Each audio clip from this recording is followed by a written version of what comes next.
नमस्कार, आप देख रहे हैं कशिश न्यूज। मैं हूं राकेश। बिहार को झारखंड से अलग हुए कई साल बीत गए। अगर एग्जैक्ट डेट की अगर बात की जाए तो वर्ष 2000 में 15 नवंबर की तारीख थी और साल था 2000 जब झारखंड बिहार से अलग हुआ था। और झारखंड का बिहार से अलग होने के बाद झारखंड में किस पार्टी की कितनी हैसियत थी और कौन सी पार्टी हाशिए पर चली गई और कौन सी पार्टी सबसे ऊपर उठ गई, आंकड़े क्या है, एक अनुमानित आंकड़े क्या, उन तमाम चीज़ों को अधिक से जानकारी लेने के लिए हम रुक करेंगे हमारे साथ वरीय सहयोगी आशुतोष जी हमारे साथ जुड़ चुके हैं। आशुतोष जी, क्या कहना चाहेंगे, किस तरह के इंफॉर्मेशन है और क्या आंकड़े हैं जब बिहार से झारखंड अलग हुआ, किस पार्टी की क्या हैसियत थी और अब वो किस हाशिए पर है, जरूर चाहेंगे बताएं। बिल्कुल देखिए कई दल हैं। जब बिहार में जो सारे दल थे उसके अलावा झारखंड की रीजनल पार्टी भी थी जो कि झारखंड मुक्ति मोर्चा के नाम से आज की तारीख में जानी जाती है। पहले भी झारखंड मुक्ति मोर्चा ही हुआ करता था। इसके अलावा बिहार में जिस जिस दल का मतलब वजूद रहा है वो तमाम दल झारखंड में भी चूँकि सब ज्वाइंट था तो उस समय तक काम करता था। लेकिन झारखंड बनने के बाद कौन से दल आज की तारीख में राइजिंग पोजीशन पर है, कौन से दल हाशिए पर चला गया है, किस पार्टी का प्रदर्शन उतार चढ़ाव वाला रहा है और कौन सी पार्टी ऑलमोस्ट खात्मे के कगार पर है, हमारे पास फैक्ट है। हम उसी के तहत आंकड़ों के साथ बात करेंगे और बताएंगे। एक नज़र में कहा जाए तो झारखंड उदय के बाद, गठन के बाद से जेएमएम झारखंड मुक्ति मोर्चा का प्रदर्शन लगातार मतलब हर चुनाव में दमदार होता जा रहा है, सुधरता जा रहा है। बीजेपी की बात करें तो बीजेपी का उतार चढ़ाव वाला प्रदर्शन रहा है वहाँ पर। आरजेडी की बात करें तो लगभग लगभग धीरे धीरे खत्म होने के कगार पर है आरजेडी वहाँ पर झारखंड में। जेडीयू का भी शुरुआती दौर में ठीक ठाक परिणाम आया था लेकिन धीरे धीरे अब वो भी जेडीयू भी हाशिए पर है और किसी तरीके से अब जिंदा रहने के लिए झारखंड में बीजेपी की बैसाखी का की मतलब ज़रूरत है जेडीयू को। उसी तरीके से और भी क्षेत्रीय दल है, एनसीपी है, टीएमसी है, ये तमाम दल है लेकिन सबकी मतलब कुछ कुछ पॉकेट में ही जनाधार है। सारे पूरे झारखंड में इन सब चीज़ों का कोई अस्तित्व नहीं है। कांग्रेस कांग्रेस का प्रदर्शन भी उतार चढ़ाव वाला रहा है और धीरे धीरे कांग्रेस भी कभी कमज़ोर होती है तो कभी मजबूत तरीके से उभरती है। हालांकि पिछली बार जो परफॉर्मेंस कांग्रेस का रहा है वो ठीक ठाक कहा जाएगा, वो अच्छा परफॉर्मेंस कहा जाएगा जब जेएमएम से गठबंधन हुआ था। हालांकि जब शुरुआती दौर की बात कहा जाए 2005 में जब पहली बार चुनाव हुआ था तो अकेले दम पर कांग्रेस ने चुनाव लड़ा था, बेहद खराब परफॉर्मेंस रहा था। फिर उसके बाद कभी जेबीएम के साथ तो कभी आरजेडी के साथ, लेकिन उस तरीके से जेबीएम के साथ भी ठीक ठाक परफॉर्मेंस रहा था। जहाँ तक मुझे याद है 14 विधायक चुन करके आए थे जब बाबूलाल मरांडी की पार्टी साथ गठबंधन हुआ था। आरजेडी के साथ हुआ तो बेहद खराब परफॉर्मेंस रहा। जेएमएम के साथ होने पर 16 विधायक चुन करके आए हैं और फिलहाल 2 और प्लस हो गए हैं तो 18 विधायक फिलहाल सदन में हैं कांग्रेस के 81 विधानसभा सीट में से। लेकिन सबसे अच्छे पोजीशन पे कहा जाएगा तो वो है जेएमएम। आज की तारीख में 43 विधानसभा सीटों पर चुनाव लड़ा था पिछली बार जेएमएम और 30 विधायक चुन करके आए हैं। हम शुरू से लेकर के अब तक बताएंगे कि 2005 से जब पहली बार चुनाव हुआ था तब क्या स्थिति थी और आज की तारीख में कौन दल कैसे कैसे पीछे गया, आगे गया, किसको कितनी सीटें आई, कितने विधायक चुने गए, वो हम बताना चाहते हैं। देखिए पिछले जो 2005 की बात करते हैं तो बीजेपी और जेएमएम इन दोनों का परफॉर्मेंस ठीक ठाक कहा जाएगा। झामुमो 17 सीट लाया था उस समय 2005 में पहली बार जब झारखंड में चुनाव हुआ था। बीजेपी को तब 30 सीटें मिली थी और वोट परसेंटेज की बात करें तो 23.6% वोट था बीजेपी का और झामुमो का वोट परसेंटेज था 14.3%। तीसरे नंबर पर तब कांग्रेस थी, 9 सीटें जीती थी और उसका वोट परसेंटेज 12% था। चौथे स्थान पर तब राजद था और 8.5% वोट परसेंटेज था आरजेडी का। 2009 की बात करें, दूसरी बार 2009 में चुनाव हुआ था, तब बीजेपी और जेएमएम को 18-18 सीटें मिली थी 81 विधानसभा सीट में से।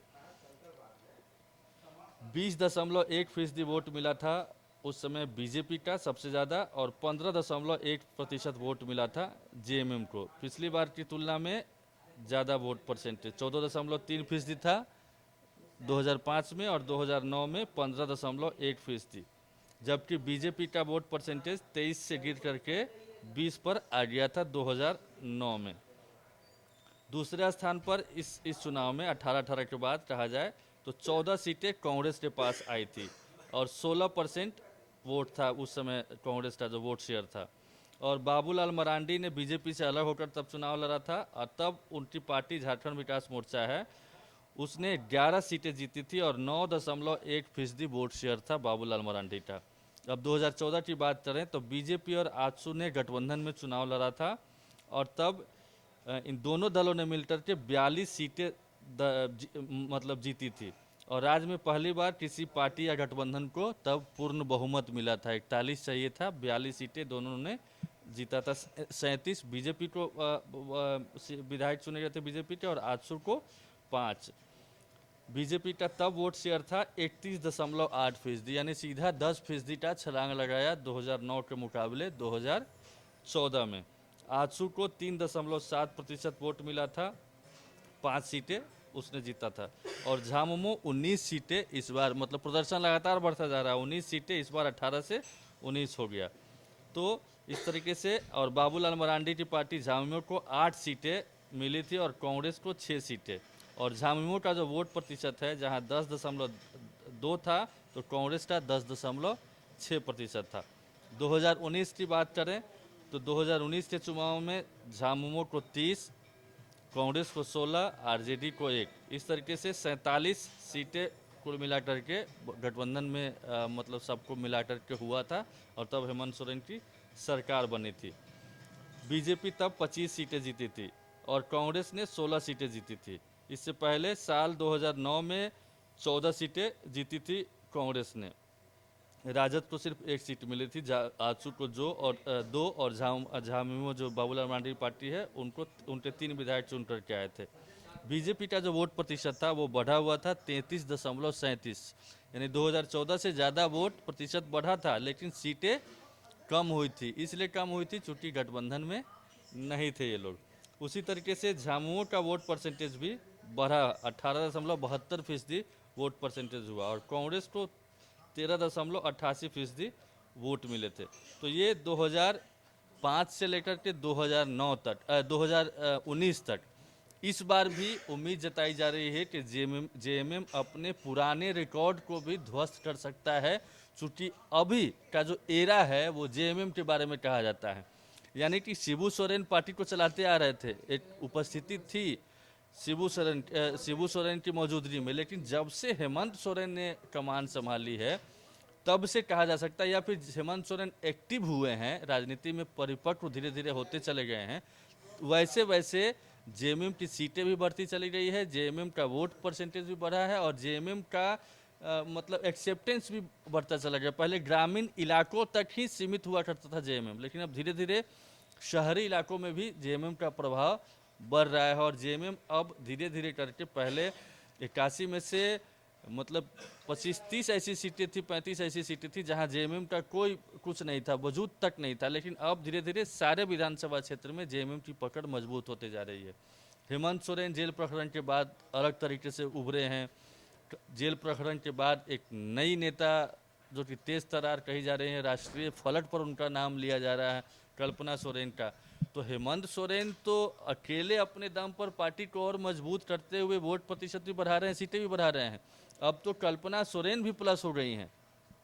चंपई सोरेन जरूर गए हैं, लेकिन चंपई सोरेन से जितना नुकसान नहीं होगा उतना कल्पना सोरेन के आने से उतना फायदा होने जा रहा है, ऐसा राजनीतिक विश्लेषक मानते हैं। या फिर जो भीड़ है, सभा जो होती है, जिस तरीके से लोग अप्रिसिएट करते हैं, तालियां बजाते हैं, जय जयकार नारे लगाते हैं, उस तरीके से देखा जाए तो हेमंत सोरेन और कल्पना सोरेन की जो जुगलबंदी है आज की तारीख में गोल्डन एरा कहा जा सकता है जेएमएम का। और उम्मीद जताई जा रही है, जेएमएम भी ऐसी उम्मीद कर रहा है कि इस बार का जो चुनाव होगा उसमें जेएमएम बाकी सारे जो 2005 से लेकर 2019 तक का जो रिकॉर्ड है सब टूटने वाला है और जेएमएम बहुत मुमकिन है कि अब तक का जो गठबंधन में जितनी सीटें आई थी उससे भी ज़्यादा सीटें आई, ऐसा एक वर्ग का मानना है। हालांकि बीजेपी या फिर बीजेपी के जो भी सहयोगी दल है एनडीए के, उनका वोट परसेंटेज जोड़ दिया जाए तो वो भी 2019 में भी 37 कुछ फीसदी से सरकार चल रही है, सत्ता पक्ष के पास वोट आया था, और 41 कुछ फीसदी वोट, और रेस्ट देखा जाए उधर तो एनडीए के पास और ज्वाइंट होता तो आजसू और बीजेपी को ही मिला के बात करते हैं तो, लेकिन उतने पर भी चूंकि अलग अलग लड़े थे, इसीलिए 33% के आसपास बीजेपी को वोट शेयर आया था और 8% आजसू को। इसीलिए ज़्यादा वोट शेयर दोनों को जोड़ने के बाद भी, ज़्यादा वोट लाने के बाद भी 50 लाख के आसपास अकेले बीजेपी को वोट आया था, और 53 लाख कुछ हज़ार वोट आया था जेएमएम, आरजेडी और कांग्रेस को। तो इस तरीके से इतने कम अंतर रहा है। तो माना जा रहा है, तरह तरह के दावे किए जा रहे हैं, लेकिन जो डाटा है और जो परिस्थिति है और जो चर्चा है और जो झारखंड की सियासत को समझते हैं, उन लोगों की माने तो आज की तारीख में जेएमएम बहुत मजबूत पोजीशन में, और यही वजह है कि बीजेपी को भी शायद इस बात का अंदाज़ा है, तभी बीजेपी तमाम जो बड़े बड़े नेता हैं उनको अपने पाले में भी लाने की कोशिश कर रही है, और ऐसी मतलब रणनीति अख्तियार कर रही है कि किसी तरीके से जो जेएमएम या बाकी गठबंधन को जो वोट मिले हैं उससे रेस्ट जितना वोट हो उस सबको अपने पाले में लाया जाए और किसी तरीके से इस बार सरकार बनाई जाए। लेकिन हाँ, जेएमएम का परफॉर्मेंस लगातार सुधरता गया, और इस बार भी यही उम्मीद की जा रही है कि पहले से भी ज़्यादा बेहतर रिजल्ट इस चुनाव में हो सकता है। ओवरऑल परफॉर्मेंस की अगर बात करते हैं तो झारखंड उदय होने के बाद जेएमएम लगातार बेहतर परफॉर्मेंस करता रहा, और अब तस्वीरें ऐसी हैं कि राज्य के मुख्यमंत्री भी उनके हैं और अधिक से अधिक विधायक भी जेएमएम के ही है। अब देखना अहम होगा कि लोकप्रियता जिस तरह से जेएमएम में हेमंत सोरेन की बढ़ी है और कल्पना सोरेन के आने के बाद, और क्या ये जेएमएम का जलवा और भी बरकरार रहेगा, क्या ये पार्टी और उभर कर सामने आएगी, क्या और भी आने वाले दिनों में विधानसभा सीटों का जो समीकरण है अपना दायरा फैलाएगी, ये देखना काफ़ी दिलचस्प होगा झारखंड की राजनीति में। ऐसी खबरों में बने रहने के लिए देखते रहिए आप कशिश न्यूज़। साथ ही हमारे वीडियोस को लाइक करें, शेयर करें, और हमारे यूट्यूब चैनल कशिश न्यूज़ को सब्सक्राइब करना ना भूलें। इस वीडियो को अगर आप फेसबुक पे देख रहे हैं तो हमारे पेज को लाइक करें, फॉलो करना ना भूलें। नमस्कार।